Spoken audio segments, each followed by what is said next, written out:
ये जो पानी पीने का जो मटका होता है ना, जिसको हमारे यहाँ कलश कहा जाता है, हंडा कहा जाता है, जिसको हमारे यहाँ परिंडा कहा जाता है, मटका कहा जाता है, तो पहले जो मटका चलता था वो लाल कलर का चलता था। ठीक है, उस पर कलाकृति करते थे लोग, उस पर डिजाइन करते थे। आपके यहाँ भी होगा, जितने लोग कथा सुन रहे हो ना, आपके यहाँ भी मटका होगा, लाल कलर का चलता था। अभी अभी जो मटका चल रहा है ना, उसका कलर चेंज कर दिया गया। कौन सा कलर का हो गया? वो काले कलर का बेचने लगे। तो वो बेचने वाला क्या कहता है कि साहब ये सफेद, ये लाल जो मटका है ना, इस मटके से मजबूत अगर कोई मटका है तो वो काला है। बोलो सही है कि गलत है? अरे बोलो तो सही है ना। आप कभी जाओगे बाजार तो कह देगा, कुमार भी कह देगा, ये जो मटका है ना लाल वाला, इस लाल वाले मटके से मजबूत ये काला वाला मटका है, ये काला मटका है। और महाराज इससे पानी ज्यादा ठंडा ये कर देगा।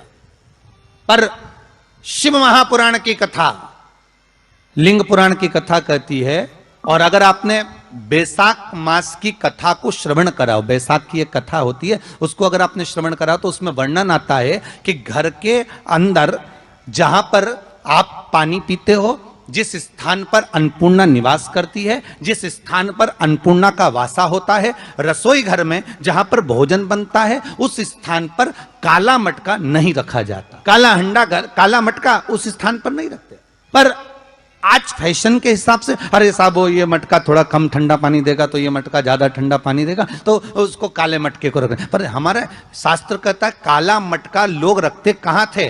पहले जो शास्त्र रीति थी, उस काले मटके को रखते थे जब मकान बनता था, जब प्रॉपर्टी बनती थी, जब जमीन बनती थी, जब जायदाद बनती थी, संपदा बनती थी, तो उस स्थान पर उस काले मटके को केवल नजरोटे के लिए, केवल हाय के लिए, केवल नजर के लिए रखा जाता। उसको लोग लेना पसंद नहीं करते। पर आज के व्यक्ति को अगर कह दिया जाए कि ये दो मटके रखे हैं साहब, लाल भी है और काला भी है, तो कौन सा पसंद करेगा? वो काला वाला ही दे दीजिए साहब। क्षेत्रीय प्रतिपदा है आज, जिनके घर में ज्यादा रोग हो, बीमारी हो, ज्यादा तकलीफें आ रही हो, कष्ट बढ़ रहा हो, बीमारियां बढ़ रही हो, या भय लग रहा हो, डर लग रहा हो, हृदय चित्त में कहीं ना कहीं आपको भय का भान हो रहा हो, तो एक लोटा पानी, एक कलश में जल भर कर रख लीजिए और रात भर उसको रखे रहने दो। नवरात्र चल रहा है, उस कलश को रात भर रखकर सुबह सुबह उस कलश में एक बेलपत्र डालकर उस जल को नीम के पेड़ के नीचे, जहां चैत्री नवरात्रे में नीम के पेड़ के नीचे सारी विद्याएं, आद्य शक्तियां, सारी देवी उस नीम के पेड़ के नीचे विराजमान रहती हैं। उस कलश में एक बेलपत्र डालकर रात भर रखकर उस जल को पूरे घर में घुमाकर उस नीम के पेड़ के नीचे समर्पित कर दीजिए महाराज। घर में भय लगना बंद हो जाएगा, कोई बड़ी बीमारी आपको घेरेगी नहीं, और उस बीमारी से, उस रोग से आप मुक्त रहेंगे। उस बीमारी से, उस रोग से आप मुक्त पाएंगे, वो बीमारी आपको घेर नहीं। कलश का कहते हैं, प्रश्न करने वाले पीछे नहीं हटते महाराज, बहुत प्रश्न करते हैं और प्रश्न कर कर पूछते हैं, गुरुजी ये कलश के ऊपर आम के पत्ते क्यों लगते हैं? उसका उत्तर है, ध्यान दीजिए, प्रश्न बहुत है तो उसके उत्तर भी बहुत है, बस उसको समझने वाला चाहिए। और आप लोगों को तो आज बहुत बहुत भगवान ने कृपा करी है, जो आप पहले दिन ही कलश स्थापना होती है और पहले दिन ही आपको ये ज्ञान हो जाए कि बच्चे पूछे कि कलश क्यों रखा जाता है, कलश के ऊपर आम के पत्ते क्यों लगाए जाते हैं, कलश के ऊपर नारियल क्यों रखा जाता है, कलश के ऊपर 9 बार मोली क्यों बांधी जाती है, मोली मतलब लच्छा नाड़ा 9 बार क्यों लपेटा जाता है नारियल के ऊपर, कलश के ऊपर जब रखता है। कलश के ऊपर जब जब श्रीफल रखाता है, नारियल रखाता है, तो उस पर 5 बार 7 बार मोली नहीं लपेटी जाएगी, तो 9 ही बार लपेटी जाएगी। 5 या 7 बार लपेटते हैं तो कहते हैं कि लक्ष्मी की छिन्नता होती है, और वो 9 बार लपेटी जाती है तो भरपूर लक्ष्मी का भंडार भरती। क्यों क्यों कहते हो? आम के पल्लव।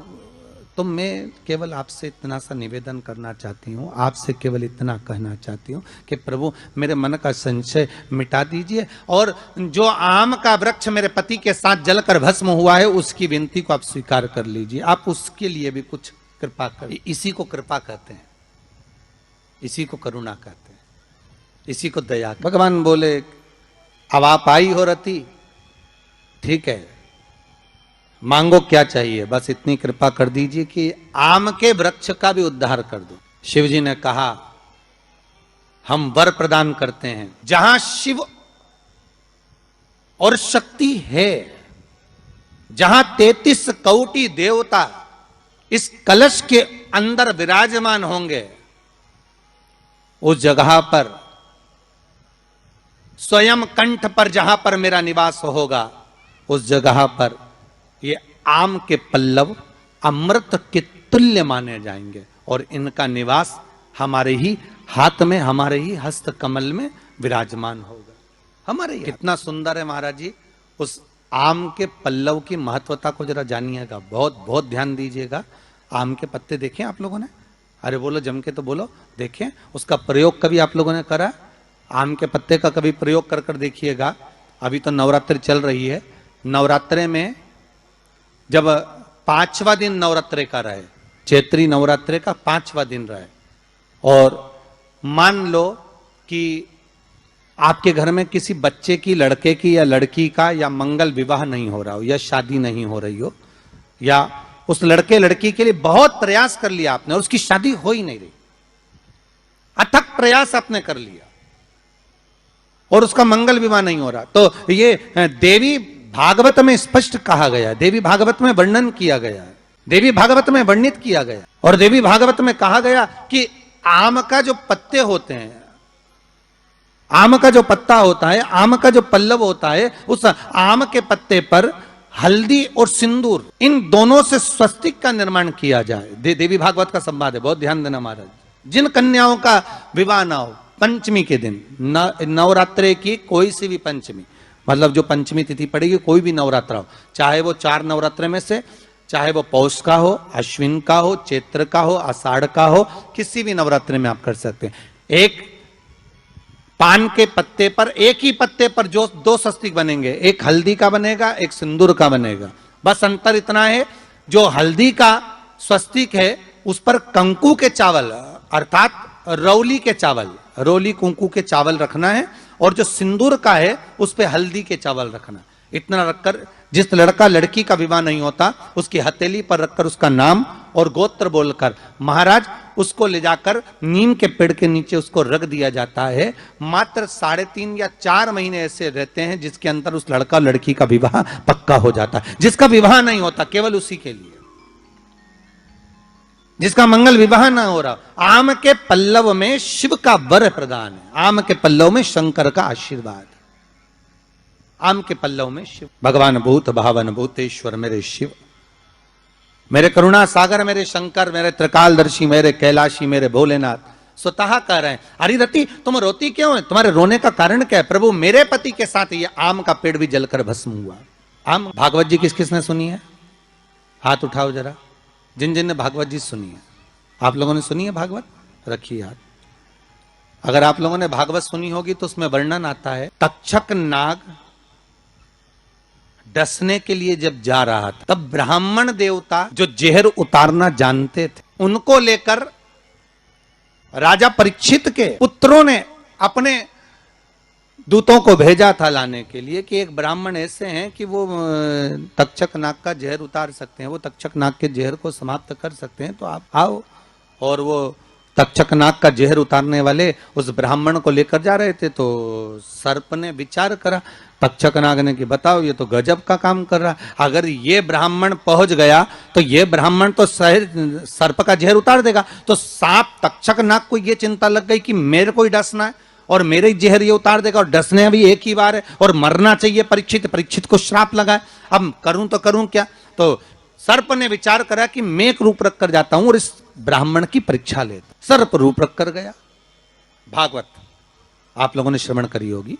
तो जब तक्षक रूप रख कर गया और उस ब्राह्मण के पास में जाकर पूछा कि ब्राह्मण देवता ये बताओ कि आप कहां जा रहे हो? तो ब्राह्मण बोला आपको नहीं मालूम, राजा परीक्षित को सांप डसने वाला है तक्षक नाग, और मैं जहर उतारना जानता हूं। अच्छा, आप जहर उतार दोगे? हाँ। तो किस लिए जा रहे हो? जहर उतारने के लिए। तो जहर उतारने क्यों जा रहे हो? तो कहा राजा है राजा, जब राजा का जहर उतारेंगे तो मुद्रा भी कितनी मिलेगी, आपको मालूम नहीं है क्या? अच्छा, ब्राह्मण देवता इसलिए जा रहे हो? हाँ। पर उसको तो किसी संत ने श्राप दिया। अरे तो श्राप संत ने दिया है, हम ब्राह्मण हैं, हमारा कर्म है किसी को बचाना, तो हम तो बचाएंगे। आप में इतनी सामर्थ्यता है कि आप तक्षक नाग का जहर उतार दो। अरे तक्षक नाग आकर अगर मेरे सामने खड़ा हो जाए और किसी को डस ले तो यह पक्का है कि मैं जहर उतार सकता हूं। अच्छा, तो इतने में तक्षक नाग सामने बिल्कुल प्रकट हो गया और तक्षक नाग प्रकट होकर बोला, बता ब्राह्मण किसको डसूं मैं? ब्राह्मण ने कह दिया तुम्हारी मर्जी पड़े उसको डसो। सामने एक पेड़ था, उस पेड़ को ब्राह्मण ने, उस तक्षक नाग ने डस लिया। अब तक्षक नाग ने उस पेड़ को डसा और डसने के बाद में वो पेड़ पूरा जल गया। अब पेड़ तो जल गया, पर ब्राह्मण जो था जिसको परीक्षा देना थी, वो ब्राह्मण को यह नहीं मालूम था कि इस पेड़ पर एक संत बैठकर साधना कर रहा था, तपस्या कर रहा था। और जब वो पेड़ जला तो वो संत भी जल गया। अब जब संत जल गया, ब्राह्मण ने हाहाकार की आवाज जब सुनी तो आंखों में जल भर गया। आखिर हुआ क्या?